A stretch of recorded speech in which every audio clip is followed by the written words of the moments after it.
एक सूरज था, तारों के घरानों से उठा। एक सूरज था, तारों के घरानों से उठा। आंख हैरान है, क्या शख्स जमाने से उठा।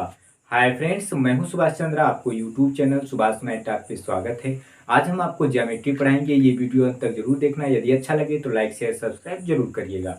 इसके पहले एक वीडियो और बनाए हैं जो नीचे डिस्क्रिप्शन में लिंक दिए हैं। यदि आप नहीं देखे हैं तो उसको देखिए, तब इसके बाद ये वीडियो को देखिएगा।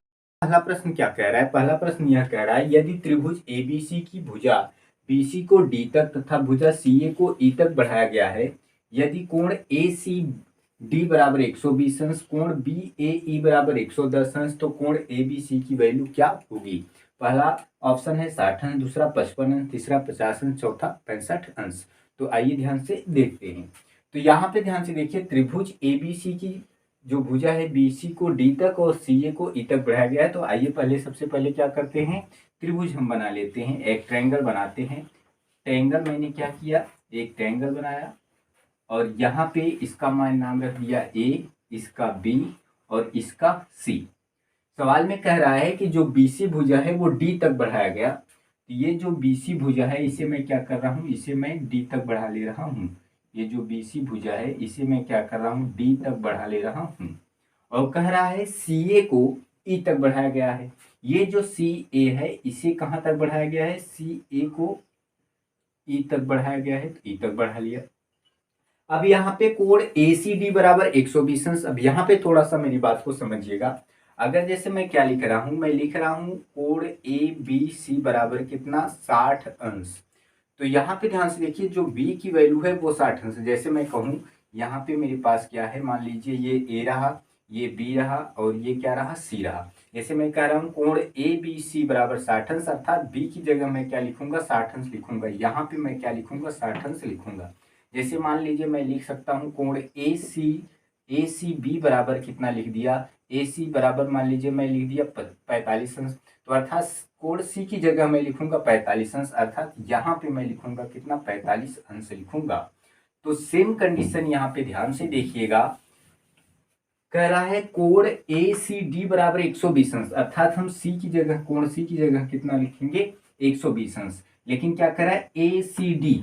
तो अगर हम देखूं ए सी डी, ए सी डी की वैल्यू जो है वो 120 अंश है, तो हम कहाँ रखेंगे, कोण सी की जगह 120 अंश रखेंगे, अर्थात हम यहाँ पे 120 अंश रखेंगे। मैंने इधर क्यों नहीं लिया, क्योंकि ए सी और डी की बात कर रहा है, तो ए और सी और डी इधर की बात कर रहा है, तो हम कोण सी की जगह क्या रखेंगे, 120 अंश। यहाँ पे मैंने रख दिया। तो यहाँ पे क्या कह रहा है, कोण बी ए ई बराबर 110 अंश, कोण बी ए ई बराबर, अर्थात बी ए ई बराबर 110 अंश। तो यहाँ पे बीच में ए है, तो ए की वैल्यू, कोण ए की वैल्यू कितना रखेंगे, 110 अंश। अब सवाल में क्या कह रहा है, कोण ए बी सी की वैल्यू क्या होगी। तो बी का पूछ रहा है, तो कोण ए बी सी की वैल्यू क्या होगी, अर्थात ये वैल्यू पूछ रहा है। आइए इस तरह के प्रश्न को सॉल्व करने के लिए केवल दो कॉन्सेप्ट को हम याद रखते हैं बस। तो यहाँ पे पहला कॉन्सेप्ट क्या है, एक स्ट्रेट लाइन पर बना एंगल 180 का होता है। फिर से मेरी बात को ध्यान से सुनिएगा। एक सीधी रेखा पर बना कोण हमेशा 180 अंश का कोण बनता है। एक सीधी रेखा पर बना कोण हमेशा 180 अंश का बनता है। जैसे यहाँ पे मेरी बात को ध्यान से सुनिएगा। अगर यहाँ पे मान लीजिए ऐसे कोई कोण है और यहाँ पे इसकी वैल्यू कितना है, मान लीजिए 45 अंश। तो आप मुझे बताइए, अगर ये 45 अंश है तो इधर वाली वैल्यू क्या होगी। तो अभी आपने पढ़ा कि एक स्ट्रेट लाइन पर, एक सीधी रेखा पर बना जो कोण होता है 180 अंश होता है। तो आप मुझे बताइए, ये भी तो 180 अंश बनेगा, जबकि एक वैल्यू 45 दिया है, तो दूसरा कितना देगा, दूसरा हमारा देगा 135 अंश। अगर 135 और 45 जोड़ूं तो कितना हो जाएगा, 180 अंश हो जाएगा क्या। अगर फिर से मेरी बात को ध्यान से सुनिए, अगर जैसे हमारे पास ऐसा हो और यहाँ पे मान लीजिए ऐसा हो और यहाँ पे ऐसा बन रहा हो, यहाँ पे 55 बन रहा हो, तो आप हमें बताइए एक सीधी रेखा पर बना जो स्ट्रेट लाइन होता है वो 180 अंश का होता है क्या? जब 180 अंश का होता है, यहाँ पे कितना हो गया 55 अंश हो गया, तो यहाँ पे कितना होगा 125 अंश होगा। ताकि एक एक सीधी रेखा पर बना जो कोण होता है वो क्या होता है 180 अंश होता है। तो 55 और 125 कितना हो जाएगा 180 अंश हो जाएगा।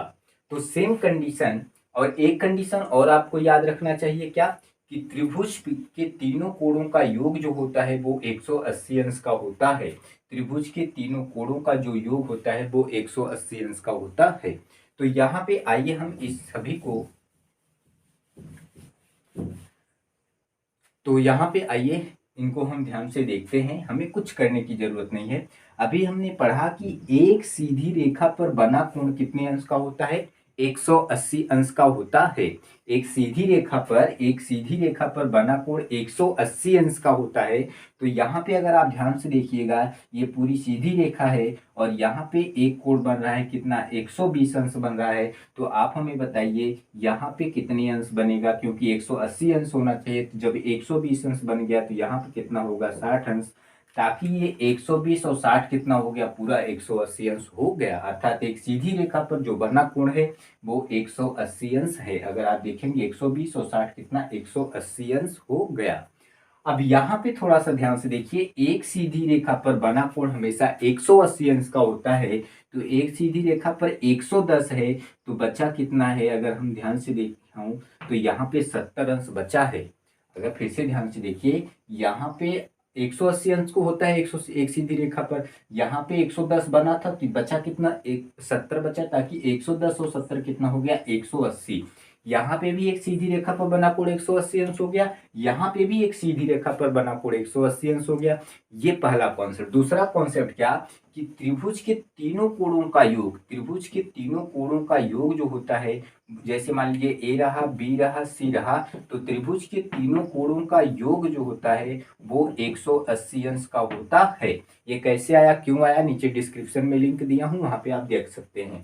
तो त्रिभुज के तीनों अंतःकोणों का योग 180 अंश होता है। तो आप हमें बताइए, ये तीनों अंतःकोणों का योग 180 अंश होना चाहिए। यहाँ पे 60 हो गया और यहाँ पे 70 हो गया। अगर हम 70 और 60 को बात करूं तो 130 अंश। अगर मैं 70 और 60 की बात करूं तो 130 अंश। तो 180 अंश में 130 अंश हो गया, तो बचा कितना अंश, तो बचा यहाँ पे 50 अंश। अर्थात जो हमारा कोण बी की वैल्यू होगा, ए बी सी की जो वैल्यू होगा वो